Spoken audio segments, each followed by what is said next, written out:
오늘 저희가 함께 파헤쳐볼 자료, 바로 KDS 14202입니다. 네, 정식 명칭이 콘크리트 구조물 설계 기준이죠. 맞습니다. 근데 이게 제목만 보면 좀 딱딱해 보이는데 사실 들여다보면 거대한 콘크리트 덩어리에게 위험 신호를 보내는 법을 어떻게 가르칠까? 뭐 이런 엔지니어들의 답안지 같더라고요. 하하, 그거 아주 정확한 표현이네요.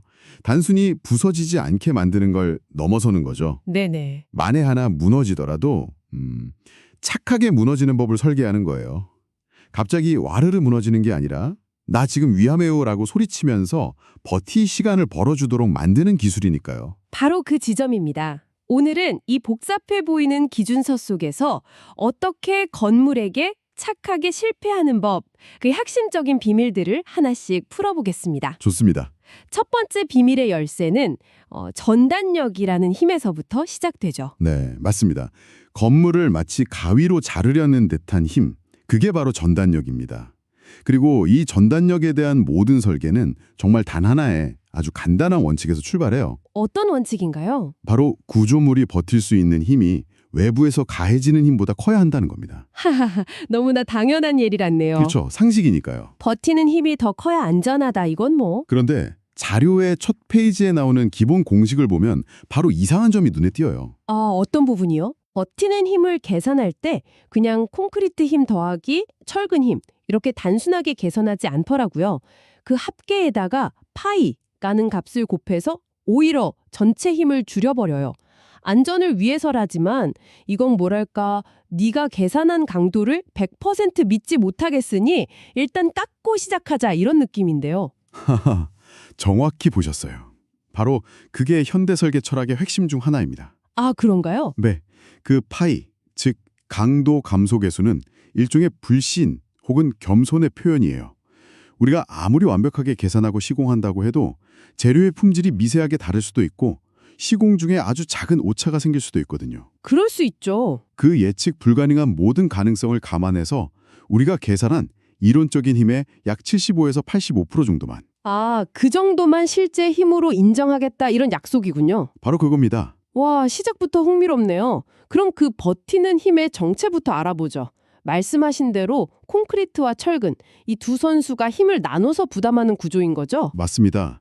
VC라고 부르는 힘은 콘크리트 선수의 몫이고 VS는 그 안에 들어가는 전단 철근, 즉 스트럽이라는 선수의 몫입니다. 아, 스터러. 네, 이 둘이 힘을 합쳐서 외부에서 오는 VU라는 공격을 막아내는 팀플레이를 하는 거죠. 팀플레이군요. 그리고 중요한 건 운동 경기에서 가장 결정적인 순간에 승패가 갈리듯 우리도 구조물에서 힘이 가장 강하게 걸리는 위험 단면이라는 특정 지점을 기준으로 이 계산을 수행합니다. 가장 위험한 곳을 기준으로 방어 전략을 짜는 거군요. 알겠습니다. 그럼 팀의 첫 번째 선수, 콘크리트의 능력치, 그러니까 VC는 어떻게 결정되나요? 공식을 보니까 꽤 복잡해 보이던데요. 그 공식의 핵심 원리는 아주 간단합니다. 기본적으로 세 가지를 곱한다고 생각하시면 돼요. 세 가지요. 네, 첫째, 콘크리트 재료 자체가 얼마나 튼튼한가. 둘째, 부재의 폭이 얼마나 넓은가. 셋째, 부재의 깊이가 얼마나 깊은가. 당연히 재료가 강하고 부재가 뚱뚱할수록 더 잘 버티는 거죠. 그건 직관적이네요. 그런데 여기서 정말 역설적인 규정을 발견했습니다. 아무리 비싸고 좋은 고강도 콘크리트를 개발해서 사용하더라도 설계 계산을 할 때는 그 성능을 다 인정해주지 않는다는 거예요. 아, 그 루트 FCK 상한선 말씀이시군요. 네. 콘크리트 강도 FCK가 아무리 높아도 계산에 사용하는 루트 FCK 값은 8.4 메가파스칼을 넘지 못하게 막아놨어요. 이건 대체 왜 그런 거죠? 더 좋은 재료를 써도 무시하라니요. 이건 단순히 보수적인 걸 넘어서는 아주 깊은 철학이 담긴 규정입니다. 철학이요? 네, 인간의 완벽한 시공과 재료의 균일함을 100% 신뢰하지 않겠다는 불신이 공식적으로 코드에 박혀 있는 거예요. 아, 초고강도 콘크리트는 아주 작은 결함에도 민감하게 반응해서 예측과 다르게 깨져버릴 위험이 일반 콘크리트보다 크거든요. 그래서 엔지니어들은 우리가 통제하고 예측할 수 있는 범위까지만 사용하자고 사회적인 약속을 한 겁니다. 미지의 영역에 대한 일종의 겸손함이군요. 맞습니다. 예측 불가능한 강함보다는 예측 가능한 안전함을 택한 거죠. 그렇군요. 한편 미리 강선을 넣어 압축력을 가해놓은 프리스트레스드 콘크리트 PSC는 계산법이 더 복잡하던데요. PSC는 항상 내부에서 단단히 압축된 상태를 유지하고 있기 때문에 일반 콘크리트보다 전달력에 더 잘 버팁니다. 네. 하지만 파괴되는 시나리오가 두 가지로 나뉠 수 있어요. 하나는 부재가 휘어지다가 균열이 생겨서 파괴되는 경우, 다른 하나는 부재 중앙부에서 전단력 때문에 직접 쩍 하고 갈라지는 경우죠. 아, 두 가지 시나리오가 있군요. 네. 그래서 설계자는 이 두 가지 시나리오를 모두 계산해서 둘 중 더 약한 값, 즉 더 빨리 파괴되는 경우를 기준으로 설계를 진행합니다. 항상 최악의 상황을 가정하는 거죠. 알겠습니다. 그럼 이제 두 번째 선수, 전단 철근 vs의 역할로 넘어가 보죠. 콘크리트 혼자 힘에 붙일 때 등장하는 해결사 같은 존재네요. 그렇죠. 우리가 현장에서 스터럽이나 느끈이라고 부르는 것들이 바로 이 전단 철근입니다. 주된 철근들을 외부에서 띠처럼 감싸고 있는 형태죠. 네, 본 적 있어요. 이 스터럽의 역할은 아주 명확해요. 콘크리트의 대각선으로 균열이 생기려고 할 때 그 균열이 더 벌어지지 않도록 꽉 붙잡아주는 역할을 합니다. 아, 균열을 붙잡아주는 거군요. 네. 그래서 스터럽을 더 촘촘하게 배치할수록 더 강한 힘으로 균열을 붙잡을 수 있는 거고요. 여기서도 아까 콘크리트처럼 성능 제한 규정이 또 나오네요. 맞습니다. 철근의 항복 강도 FYT가 아무리 높아도 500메가파스칼까지만 인정해준다. 이것도 같은 맥락이겠군요. 예측 가능한 범위 내에 강함을 추구하는. 네, 그런 의도도 있지만 더 근본적인 이유가 있습니다. 강철이 항복하는, 즉 영구적으로 변형되기 시작하는 지점은 비교적 예측이 명확하지만 그 이상으로 버티다가 끊어지는 지점은 변동성이 크거든요. 아, 그렇군요. 좋습니다. 그런데 이 철근을 배치하는 규칙을 보면 정말 중요한 개념이 등장합니다. 최소 전단 철근이라는 개념인데요. 네, 아주 중요하죠. 계산상으로는 철근이 거의 필요 없거나 아예 필요 없는 상황에서도 최소한 이 정도는 무조건 넣어라 라고 강제하는 규정이 있더라고요. 이건 힘을 버티는 것과는 다른 목적이 있는 것 같은데요. 바로 그 지점이 오늘 이야기 하이라이트입니다. 오, 왜 계산에도 없는 철근을 굳이 넣으라고 할까요? 그 이유를 이해하려면 두 가지 파괴의 모습을 상상해 보시면 됩니다. 네. 하나는 유리컵이 깨지는 거예요. 금이 가는가 싶더니 순식간에 쨍하고 산산조각 나죠. 피할 시간조차 없어요. 이게 바로 철근 없는 콘크리트가 보여주는 취성 파괴입니다. 생각만 해도 끔찍하네요. 그렇죠. 반면에 종이 클립을 계속 구부렸다 폈다 하면 어떻게 되나요?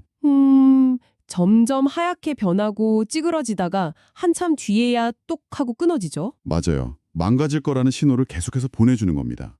이게 바로 철근이 만들어내는 연성 파괴입니다. 우리는 건물이 유리컵이 아니라 이 종이 클립처럼 행동하길 원하는 겁니다. 아, 이제야 그림이 맞춰지네요. 네, 그러니까 최소 전단 철근이라는 이 작은 디테일은 단순히 강도를 몇 % 올리는 차원의 문제가 아니라 건물의 붕괴 메커니즘 자체를 예측 불가능한 유리컵에서 예측 가능한 종이 클립으로 바꿔버리는 맞습니다. 건물의 성격을 바꾸는 핵심적인 장치였군요. 정확합니다.